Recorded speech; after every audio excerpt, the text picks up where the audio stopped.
హల్లెలూయా. ఈ వాక్య భాగంలో నుంచి ఈ మధ్యాహ్న కాలం ముందు కొద్ది మాటలు ప్రభు యొక్క వాక్యాన్ని ధ్యానం చేసుకుందాం. ఈ మాటల్లో నుంచి మనము నేర్చుకోబోయే అంశ భాగం ఏంటంటే క్యాప్టివ్ టు ది కెప్టెన్. ఇంగ్లీష్లో క్యాప్టివ్ టు కెప్టెన్, తెలుగులో బందీ స్థితి నుంచి నాయకత్వపు స్థితి గురించి ఉదయకాలమందు కొన్ని మాటలు వాక్యాన్ని ధ్యానం చేసుకుందాం. ఈ వాక్య భాగాన్ని గనక మనం ఒక్కసారి చరిత్ర జ్ఞాపకం చేసుకుంటే, దేవుడు ఇశ్రాయేలు ప్రజలను తన ప్రజలుగా ఏర్పరచుకున్నాడు, ఎన్నుకున్నాడు. ఎందుకు ఎన్నుకున్నాడు అంటే, ఒక మాటలో చెప్పాలంటే వారు అందరూ కూడా ఆయన నామ మహిమార్థమై ఆయన మహిమపరచుటకు, ఆయన కొరకు బ్రతుకుటకు, ఆయన కొరకు జీవించుటకు, ఆయనలాగా బ్రతకటానికి దేవుడు తన ప్రజలను ఏర్పరచుకున్నాడు. అయితే మనం చూస్తే గనక ఈ జనాంగమంతా ఉన్న ప్రదేశాన్ని మనం మాటలు చెప్పాలంటే యెరూషలేము అని కూడా పిలుస్తాం. కారణం ఏంటంటే దేవుడు ఎన్నుకున్న స్థలము, దేవుడు ఏర్పరచుకున్న స్థలం. అయితే ఈ ఇశ్రాయేలు ప్రజలందరూ కూడా ఏం చేశారు అంటే, దేవుని యొక్క నామ మహిమార్థమై జీవిస్తూ వారి యొక్క మార్గములను మలుచుకున్నారు. ఏం చేశారు అంటే, అప్పటి వరకు దేవుని ఆరాధించారు, అప్పటి వరకు దేవుని మహిమపరిచారు, అప్పటి వరకు దేవుణ్ణి స్తుతించారు. అలాంటి ప్రజలు ఒక్కసారి ఏం చేశారు అంటే, మరొక కొన్ని దేవతల వైపు లేదా మనుషుల చేత నిర్మించబడిన వాటి వైపు తిరిగి దేవుని యొక్క నామాన్ని అవమానపరుస్తూ వచ్చారు. వెంటనే ఏం కలిగింది తెలుసండి? దేవునికి కోపం కలిగింది. అరే, వీరు నా ప్రజలు కదా, నా చేత లేదా నా స్వరక్తము చేత కడగమన్నా నా ప్రజలు కదా, వీరు ఎందుకు ఇలా చేస్తున్నారని చెప్పి దేవుడు వారి పైన కోపగించుకుని, వీరు అంటే దేవుని యొక్క ఉద్దేశము శిక్షించాలని కాదు కానీ వారిని క్రమశిక్షణలో పెట్టడానికి ఉద్దేశంతో వారిని ఏం చేశాడు? కొన్ని ఇబ్బందులకు వారిని గురి చేశాడు. ఒక మాటలో చెప్పాలి అంటే, ఎవరు కూడా జయించలేని రాజ్యము యెరూషలేము. అలాంటి ఇశ్రాయేలు పైన చాలా మంది ఏం చేశారు?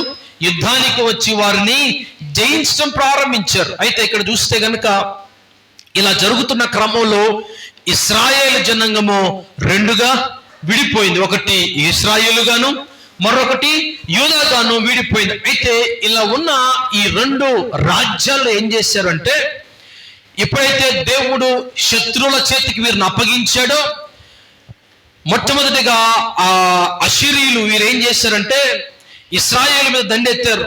తర్వాత యూదాను కూడా వారు దండెత్తి కొంత భాగం యూదాన్ని వారు బందీలుగా చేసుకున్నారు. తర్వాత మరలా ఈ అషీరీయులు బాగా బలంగా ఉన్నప్పుడు వీరిని జయించారు. కానీ వీరికన్నా బలవంతులు బబులోను సామ్రాజ్యం వచ్చి అషీరీయుల మీద దాడి చేసి బందీలుగా ఉన్న ఈ ఇశ్రాయేలు ప్రజలను, యూదా ప్రజలు ఏం చేసింది? వారి యొక్క రాజ్యానికి బందీలుగా లేదా చెరలుగా తీసుకువెళ్ళింది. ఎందుకు ఈ మాటలు చెప్తాను తెలుసా? అలా తీసుకెళ్ళిన వాళ్ళు ఎవరున్నారు? నెహెమ్యా కూడా అక్కడ ఉన్నాడు. ఇంత జరిగిన తర్వాత, ఇంత చరిత్ర జరిగిన తర్వాత ఈ బబులోను సామ్రాజ్యం లేదా ఈ బబులోను రాజ్యం ఏం చేసిందంటే వీరందరినీ కూడా చెరలోనికి తీసుకువెళ్ళిపోయింది. అలా బందీలుగా తీసుకెళ్లి వారి యొక్క సామ్రాజ్యంలో, వారి యొక్క రాజ్యంలో వారిని ఎలా చేసిందంటే బానిసలుగా చేసుకుంది. అలా బానిసలుగా బ్రతుకుతున్న క్రమంలో ఏం జరిగిందయ్యా అంటే, మనం చదువుతున్నటువంటి వాక్య భాగంలో కనపడే వ్యక్తి ఎవరంటే నెహెమ్యా. ఈ నెహెమ్యా ఏం చేశాడు అంటే, బందీగా ఉన్నాడు, లేదా ఏమంటారు చెరలో ఉన్నాడు, బానిసత్వంలో ఉన్నాడు. అయినప్పటికీ కూడా తన యొక్క పని ఏంటో తెలుసండి? రాజుకు ఏమందించేవాడు? గిన్నె అందించేవాడు. రాజుకి ఏం చేసేవాడు అంటే, రాజు ఏదన్నా తినాలన్నా త్రాగాలన్నా ముందు ఎవరు చేయాలి? నెహెమ్యా దాన్ని పరీక్షించి రాజుకు అప్పగించాలి. ఒకవేళ ఏదన్నా విషయం ఉందనుకోండి, ఎవరు పోతారు ముందు? నెహెమ్యానే చనిపోతాడు.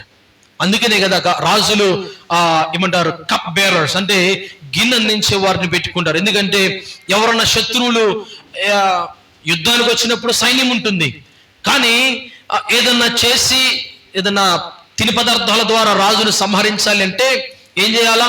తినే ఆహారంలో కానీ త్రాగే పానీయంలో కానీ ఏదన్నా కలిపివ్వాలంటే డైరెక్ట్గా రాజు దగ్గరికి అది వెళ్ళదు.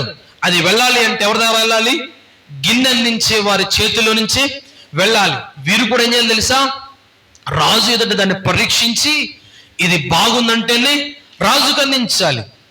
మీరు ఒకసారి జ్ఞాపకం చేసుకుంటే పొజిషన్ మంచిదే కానీ ఏటమ్మా, ఉన్న ఉద్యోగం మంచిదే కానీ ప్రాణాంతకం అని కూడా మనము చెప్పవచ్చు. ఎందుకంటే ఒకవేళ ఎవరైనా ఏదైనా కలిపారు అనుకోండి, ముందు ఎవరు పోతారు? నెహెమ్యానే చనిపోతాడు. అలాంటి స్థితిలో ఉన్నాడు. ఒక మాటలో చెప్పాలంటే మంచి పొజిషనే ఉంది, కానీ ఇంకా ఎలా ఉన్నాడు? బందీగానే, బానిసత్వముగానే ఉన్నాడు నెహెమ్యా. అలాంటి స్థితిలో ఉన్నప్పుడు ఏం జరిగిందయ్యా అంటే, మనం నేర్చుకునే అంశభాగం చెప్పాను కదా మీకు. బందీ స్థితి నుంచి లేదా బానిసత్వపు స్థితిలో నుంచి నాయకత్వపు స్థితిలోనికి నెహెమ్యా రావటం మనం చూస్తున్నాం. ఇక్కడ చూస్తే గనుక అలాంటి స్థితిలో ఉన్న ఈ నెహెమ్యా ఏం జరిగిందో మనం జ్ఞాపకం చేసుకుంటే గనక, తను రాజుకి గిన్నె అందిస్తూ ఉన్నాడు, తన పనిని సక్రమంగా చేస్తూ ఉన్నాడు, దేవుని యొక్క నామాన్ని కూడా మహిమపరుచుకుంటూ ఉన్నాడు. అయితే ఏం జరిగిందో అంటే, ఇలాంటి ఆ యొక్క జీవితము చాలా సాఫీగా సాగుతుంది నెహెమ్యాది. ఎలాంటి ఇబ్బంది లేదు, ఎలాంటి బాధ లేదు. కానీ అనుకోకుండా ఏం జరిగింది అంటే, కొంతమంది తన స్వదేశపు ప్రజలు ఎవరొచ్చారట? తన ప్రజలు ఎక్కడికి వచ్చారు? నెహెమ్యా యొద్దకు చాలా భయంగాను పరిగెత్తుకుంటూ వచ్చినట్లుగా వాక్య భాగం మనకు కనబడుతుంది. ఎప్పుడైతే నెహెమ్యా దగ్గరకు వచ్చారో, నెహెమ్యాతో వారు పలికిన మాట తెలుసా? నెహెమ్యా, మన యొక్క రాజ్యము ఏమైంది? రాజ్యము కాల్చబడలేదు, కానీ రాజ్యం ఏమైందో తెలుసా? రక్షణ ప్రాకారమును కోల్పోయింది. మన రాజ్యము ఇప్పటి వరకు చాలా రక్షణ ప్రాకారంలో ఉంది, కానీ ఇప్పుడు ఆ రక్షణ ప్రాకారమున రాజ్యము కోల్పోయింది. మన గుమ్మములన్నీ కూడా అగ్ని చేత కాల్చబడ్డాయని తన ప్రజలు నెహెమ్యాకి పలికినప్పుడు, నెహెమ్యా సంతోషంతో, అమ్మయ్య, నేను అక్కడ లేను కాబట్టి బ్రతికిపోయి అనుకోలేదు నెహెమ్యా. తను ఏం చేశాడు తెలుసా? ఇక్కడ చూస్తే గనక చాలా జాగ్రత్తగా మనం జ్ఞాపకం చేసుకుంటే నెహెమ్యాకి ఎప్పుడైతే ఈ మాటలు వినిపించాయో, తన జీవితంలో జరిగిన కొన్ని అద్భుతమైన విషయాలు ఈ ఉదయకాల ముందు మనం ధ్యానం చేసుకుందాం. దేవునికి స్తోత్రం కలుగును గాక. హల్లెలూయా. ఎలా ఒక బందీగా ఉన్నటువంటి ఒక వ్యక్తి ఎలా నాయకుడయ్యాడో ఈ ఉదయకాల ముందు నేర్చుకుందాం. ఎలా ఒక క్యాప్టివ్ గా ఉన్నటువంటి వ్యక్తి ఎలా కెప్టెన్ అయ్యాడు ఈ ఉదయకాలం ముందు కొన్ని మాటలు మనము వాక్య భాగంలో నుంచి, ఈ మాటలో నుంచి ధ్యానం చేసుకుందాం. దేవునికి స్తోత్రం కలుగును గాక. హల్లెలూయా, హల్లెలూయా. ఇక్కడ చూస్తే కనుక ఎప్పుడైతే ఇతను ఒక సేవకుడుగా రాజు దగ్గరగా పనిచేస్తున్నప్పుడు, అది తన దేశంలో కాదు కానీ పరదేశంలో ఒక సేవకుడిగా పనిచేస్తున్నాడు, లేదా ఒక ఒక బందీగా లేదా ఒక చెరగా రాజు దగ్గర పనిచేస్తున్నాడు నెహెమ్యా. అయితే ఈ మాటలు విన్న తరువాత తను గ్రహించినటువంటి మొట్టమొదటి మాట ఏంటి తెలుసా? ఎప్పుడైతే తన ప్రజలు వచ్చి తన దేశంలో కలిగినటువంటి అవమానము లేదా అసౌకర్యాన్ని గురించి పలికినప్పుడు నెహెమ్యా మనసులో ఒకే ఒక ఆలోచన వచ్చింది. ఏంటో తెలుసండి? తన ప్రజలకు ఏమి లేదని గుర్తించాడంటే స్వేచ్ఛ లేదని గుర్తించాడు. ఏమి లేదట? ఒకటి స్వేచ్ఛ లేదు, రెండవది రక్షణ లేదని నెహెమ్యా గుర్తించాడు. దేవునికి స్తోత్రం కలుగును గాక. జ్ఞాపకం చేసుకునే దేవుని సంఘమా, తను ఉన్న ప్రాంతము లేదా తను ఉన్న ప్రదేశము చాలా దయానందమైన ప్రదేశము కాదు. అంటే వెంటనే ఎవరన్నా తన అధికారులతో చెప్పగానే తనకు నువ్వు వెళ్ళి నీ దేశాన్ని కాపాడుకోను, లేకపోతే నీ దేశాన్ని ఏదైనా చేసుకోనని పలికే పై అధికారి ఎవరు కూడా తన ఎదుట లేరు. కారణం ఏంటంటే తను ఉన్న పొజిషన్ ఇస్ డిఫరెంట్. కారణం ఏంటంటే ఒక ఉన్నతమైన స్థాయిలో ఉంటే తన స్థాయిని బట్టి తన అధికారి తనను గుర్తించేవాడేమో. తన ఉన్నతమైన స్థాయిలో ఉంటే ఆ స్థాయిని బట్టి తన అధికారి తనను గౌరవించి తన మాటలకు చెవిని పెట్టేవాడేమో. కానీ తను ఉన్న స్థితి చాలా చాలా తక్కువ స్థితి. అంటే ఒక మాటలో చెప్పాలి అంటే ఒక బందీగా ఉన్నాడు, ఒక చెరగా ఉన్నాడు. తను మాట్లాడితే ఎవరు కూడా తన మాటలు తీసుకోవడానికి సిద్ధముగా లేరు. కారణం ఏంటంటే తను ఉన్న స్థితి అలాంటిది. ఒకవేళ గనక అతను ఒక మంచి స్థానంలో ఉంటే, ఒక మాటలో చెప్పాలంటే రాజుకు సలహాదారుడిగా, అంటే ఒక మంత్రిగా ఉన్నాడు అనుకోండి, రాజు దగ్గరికి వెళ్ళి రాజా ఇది నా పొజిషన్ అని చెప్పగానే రాజు సైతం కూడా నేను నీకు సహాయం చేస్తానని చెప్పగలడు. కానీ తను ఉన్న స్థితి అది కాదు, చాలా తక్కువ స్థితిలో ఉన్నాడు నెహెమ్యా. ఇంకొక మాటలో చెప్పాలి అంటే అసలు ఆయన ఉన్న రాజ్యమే లేదా ఆయన ఉన్న దేశమే తనది కాదు. అలాంటప్పుడు తన అధికారి తన మాట ఎలా వింటాడని ఒకసారి ఆలోచించాలి. కానీ అలాంటి స్థితిలో ఉన్నప్పుడు ఈ మాటలు జ్ఞాపకం చేసుకున్న నెహెమ్యా తను చేసిన మాట తెలుసా? ఒక మాట ఇక్కడ చెప్తాను, దయచేసి జ్ఞాపకం చేసుకునండి. చూస్తే గనుక నెహెమ్యాకి ఏం కలిగింది అంటే భారము కలిగింది. దేవునికి స్తోత్రం కలుగును గాక. ఈ భారం ఏం చేసింది తెలుసండి? మార్పునకు ప్రారంభంగా ఈ యొక్క భారము కలిగినట్లుగా మనం చూడవచ్చు. ఎప్పుడైతే నెహెమ్యా యెరూషలేము గోడలు కూలిపోయేది విన్నాడో, ఎప్పుడైతే నెహెమ్యా తన యొక్క రాజ్యం యొక్క లేదా తన దేశం యొక్క ఆ గోడలు ఎప్పుడైతే కోల్చబడి విన్నాడో, తన ప్రజలందరూ కూడా అవమానంలో ఉన్నాడని గుర్తించాడు నెహెమ్యా. అప్పటి వరకు ఎక్కడో బబులోనులో బందీగా ఉన్నప్పటికీ కూడా తన దేశం కొరకు ప్రార్థన చేస్తున్నాడు. తన దేశం క్షేమంగా ఉందనుకుంటున్నాడు. తన ప్రజలు సంతోషంగా ఎలాగోలా అంటే ఎలాంటి బాధలు లేకుండా జీవిస్తున్నారు అనుకుంటున్నాడు. కానీ ఎప్పుడైతే తన ప్రజలు వచ్చి నెహెమ్యా మన రాజ్యపు యొక్క గోడ కోల్చబడింది, గుమ్మముల అగ్ని చేత కాల్చబడని విన్నాడో, వెంటనే తనకేం కలిగింది తెలుసా? భారము కలిగింది. ఆ భారం ఎలా కలిగింది తెలుసండి? ఆ గోడలు కూలిపోయాని విన్నప్పుడు తను ఎంతగానో బాధపడిపోయాడు. అంత మాత్రమే కాదు కానీ తన ప్రజలు ఎంతలా అవమానం పొందారో కూడా నెహెమ్యా గుర్తించాడు. ఇక్కడ అది ఎలా సాధ్యమైందంటే భారంగా, అయ్యో తన యొక్క దేశము ఎలా మారిపోయిందో అని ఒక భారము కలిగి, ఈ భారములో నుంచి నెహెమ్యా ఏం చేశాడు తెలుసా? అతను మొదటిగా ఏం చేశాడు తెలుసండి? ఏడ్చాడు. ఏం చేశాడు? ఎంతగానో ఏడ్చాడు. ఎంతలా ఏడ్చాడు అంటే ఏడుస్తూ రెండవదిగా ఏం చేశాడు తెలుసా? ఉపవాసం కూడా ఉన్నాడు. దేనికోసం? తన ప్రజల అవమానము కొరకు, తన దేశం యొక్క రక్షణ కొరకు ఉపవాసం ఉన్నాడు. మూడవదిగా చూస్తే ప్రార్థించినట్లుగా మనము చూడగలుగుతాం. ఒకటి ఏడ్చాడు, రెండవది ఉపవాసం ఉన్నాడు, మూడవది ప్రార్థన చేశాడు. దేవునికి స్తోత్రం కలుగును గాక. ఇక్కడ చూస్తే గనక మీకు ముందుగా చెప్పాను కదా, దేనిలో నుంచి దేనికి? బందీలో నుంచి నాయకత్వంలోనికి, బందీ స్థితిలో నుంచి లేదా చెర నుంచి నాయకత్వంలోనికి నెహెమ్యా నడిపించబడ్డాడు. ఇక్కడ చూస్తే గనక ఒక వ్యక్తి నాయకుడు కావాలి అంటే ఎవరట?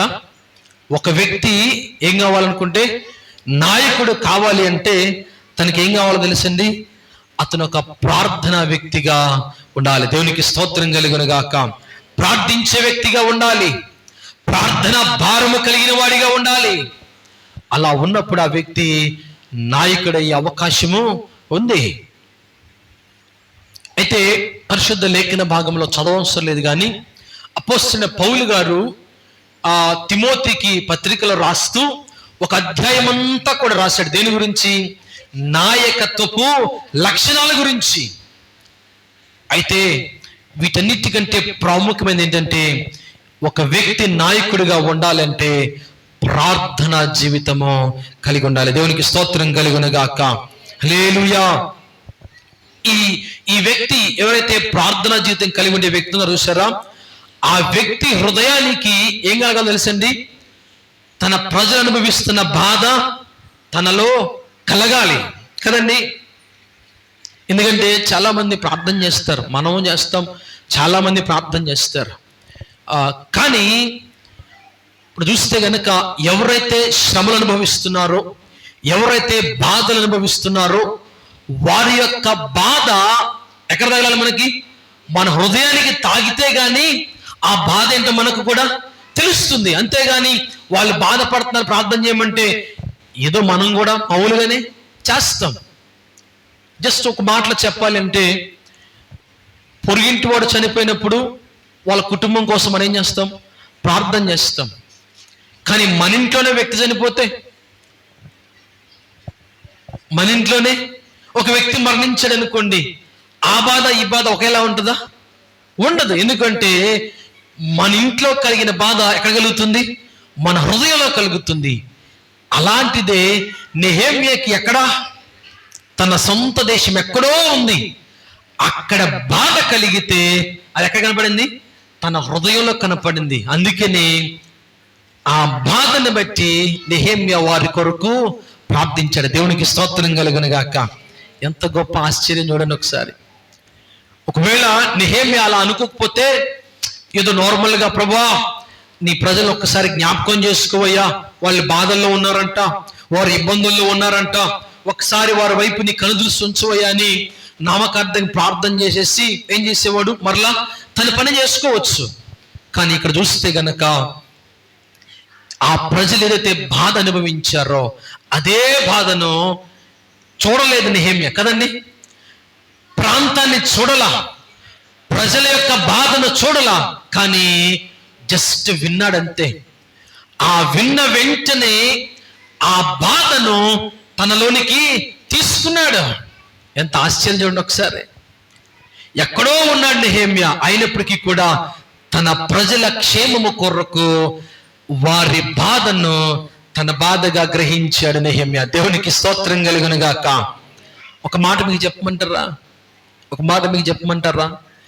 మనందరినీ కూడా తన పోలికలో చేసుకున్నాడు. ఎవరు? దేవుడు కదండి. అయితే చేసుకున్న దేవుడు మనల్ని అక్కడితో విడిచిపెట్టలా. ఇక్కడ మనుషులందరూ కూడా పాపము చేత నింపబడి పాపేశలు బ్రతుకుతుంటే దేవుడు ఎవరిని విడిచిపెట్టాడా? విడిచిపెట్టలా. ఏం చేశాడు తెలుసండి? మనల్ని రక్షించాలని ఏం చేశాడు? ఆయన ఈ లోకమునకు దిగి వచ్చాడు. ఒకసారి ఆలోచించండి, ఆయన చిటికేస్తే అన్ని జరగవా? ఒక్క మాట, వీరి పాపాలు క్షమించబడాలి అనగానే క్షమించబడతాయా? పడతాయి. కానీ ఆయన ఎందుకు ఈ లోకానికి వచ్చాడు తెలుసండి? మనం అనుభవిస్తున్న బాధను మరెన్నటికీ కూడా అనుభవించకూడదని మన భారమంతా కూడా ఆయన మీద వేసుకున్నాడు. దేవునికి స్తోత్రం కలుగును గాక. పాపము లేనివాడు పాప శిక్షను పొందాడు. బాధ అంటే ఏంటో తెలియని దేవుడు నీ కొరకు నా కొరకు మన బాధంతా కూడా ఆయన భారముగా ఆయన మీద వేసుకుని మనందరినీ కూడా భారము నుంచి పాపము నుంచి విడిపించాడు. దేవునికి స్తోత్రం కలుగును గాక. జస్ట్ ఇమాజిన్, ఒకసారి ఆలోచించండి. నెహెమ్యా కూడా చేసిన పని అదే.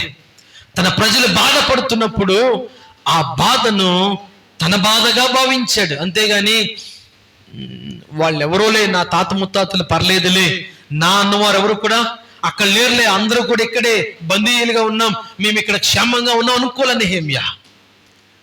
ఆ స్థితంతా కూడా విని తన బాధగా భావించి వారి కొరకు ప్రార్థించటం ప్రారంభించాడు. దేవునికి స్తోత్రం కలుగును గాక. హల్లెలూయా. మనం చూసిన మొదటి మాట తెలుసా? భారం కదండి. ఆ భారం ఏం చేసిందంటే నెహెమ్యాని ఒక నాయకుడు అవటానికి ఒక మొదటి మెట్టుగా భారము ఉపయోగపడిందని కూడా మనం చెప్పుకోవచ్చు.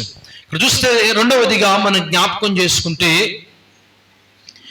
రెండవదిగా నెహెమ్యా జీవితంలో ఒక బందీగా ఉన్న నెహెమ్యాని నాయకుడిగా నడిపించడం గల రెండవ లక్ష్యం ఏంటో తెలుసా?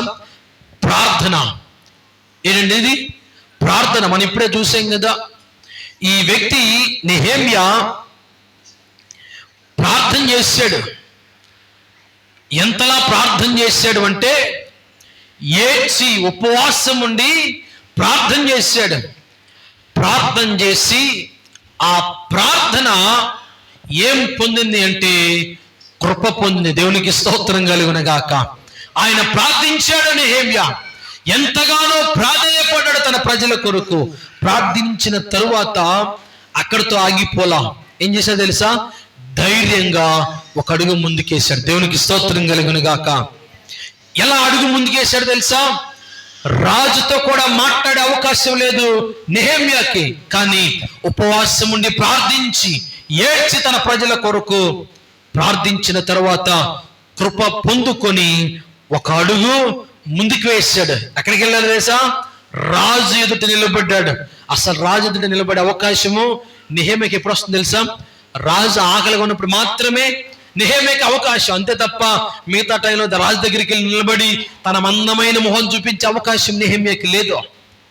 ఎప్పుడైతే రాజు ఎదుట నిలవబడ్డాడో ఒకసారి ఆలోచించండి.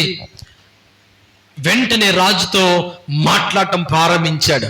ఒక మాటలో చెప్పాలంటే పులిబోన్లోకి నెహెమ్యా చాలా సింపుల్గా ఎంటర్ అయ్యాడు కదండి. పులిబోన్లోకి నెహెమ్యా ఎంటర్. ఎందుకంటే ఒకసారి రాజుతో మాట్లాడాలి అంటే రాజు పర్మిషన్ ఇవ్వాలి, లేదా రాజు ముందు పిలిస్తేనే తప్ప ఎవరు మాట్లాడడానికి అవకాశం లేదు. ఇంకో ఉదాహరణ కూడా చూపిస్తాను. ఎస్తేర్ ఎవరండి? ఒక రాణి. కానీ రాణి సైతం కూడా రాజుతో మాట్లాడాలంటే ఏం కావాలి? ముందు ఆయన పర్మిషన్ కావాలి. అలాంటిది ఈయన ఎవరండి? ఒక సాదా సీదా వ్యక్తి. ఇంకో మాటలో చెప్పాలంటే చాలా తక్కువ పొజిషన్లో ఉన్నాడు నెహెమ్యా. ఇంకొక మాటలో మనకు అర్థమయ్యే భాషలో చెప్పుకోవాలంటే ఒక బానిసగా ఉన్నాడు నెహెమ్యా. అలాంటి బానిస వ్యక్తి రాజు ఎదుటి నిలబడి ఏం చేస్తాడో తెలుసా? రాజుతో సంభాషిస్తున్నాడు.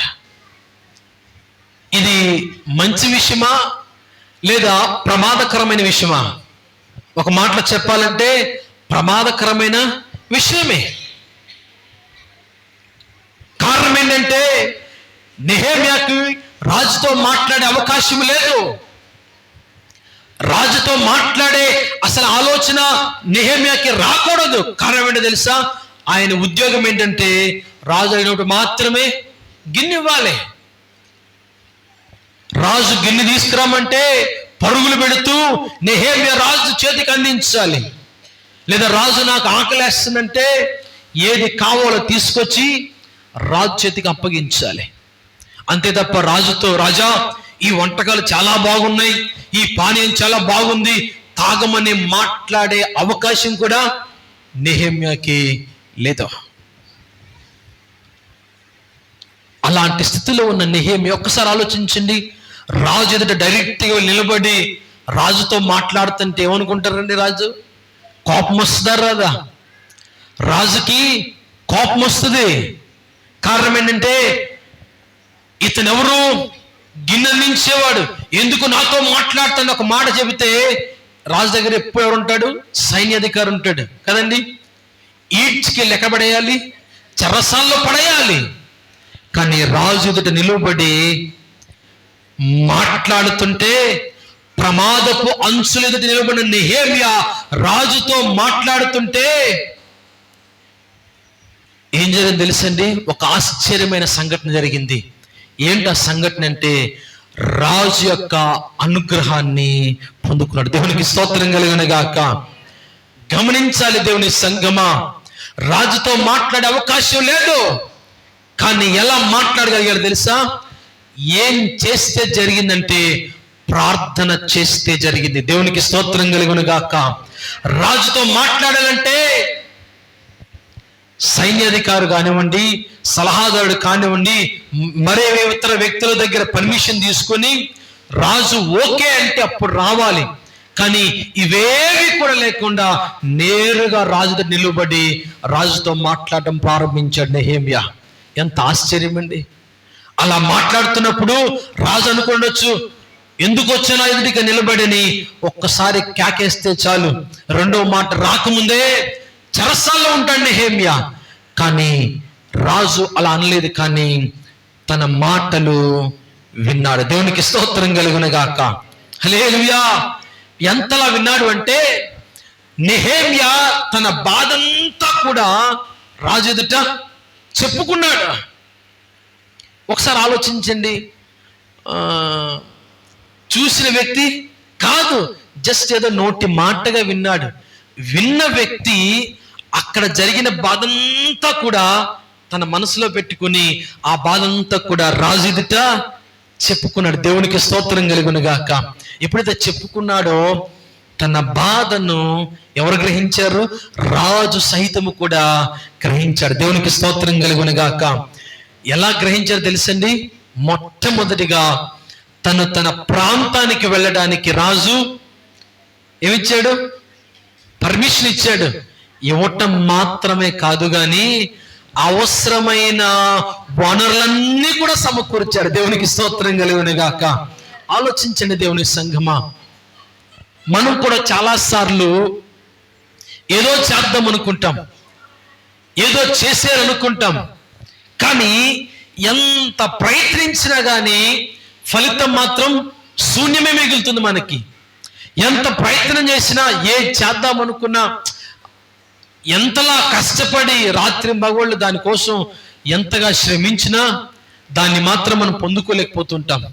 ఇంకో మాటలో చెప్పాలంటే, ఇప్పుడు చాలా మంది విద్యార్థులు కొంతమంది ఎగ్జామ్స్ రాసి వచ్చారు, కొంతమంది రాస్తున్నారు కదండి. వీరందరూ మీరు అడిగారు అనుకో, ఎగ్జామ్స్ ఎలా రాస్తున్నావు అంటే ఏం చెప్తారు? బాగా రాస్తాను అంటారు. అందరికి 600 వచ్చేస్తాయి 10th క్లాస్ అందరికి. అమ్మ ఎగ్జామ్ రాస్తున్న వాళ్ళు, రాసిన వాళ్ళు చెప్పాలి. ఇంటర్మీడియట్ ఎగ్జామ్స్ రాశారు కదా, 650కా మొత్తం 550కా 1000 కదా, అంతేనా? 1000 మార్కులు ఎగ్జామ్ రాసి వచ్చారు కదా. మిమ్మల్ని అడిగితే ఏమంటారు? అన్నయ్య బాగా రాసేవన్నీ మేము అంటారు. అంటారా అనరా? ఒకవేళ ఏదో చిన్న అక్కడక్కడ కొంచెం పొరపాట్లు పడినా బాగా రాసామంటారు. అడిగిన నేను మరలా ఇంకొక ప్రశ్న అడిగితే 1000కి 1000 వస్తాయని చెప్తారా మీరు? అదే మాట వస్తాయి అన్నయ్య ఎవరైనా చెప్పగలరా? ఎవరు చెప్పలేరు. కారణం ఏంటి? మనం ఏ రాసామో మనకు తెలుసు, ఎంత బాగా రాసామో వాళ్ళకే తెలుసు తప్ప నాకు తెలుసా?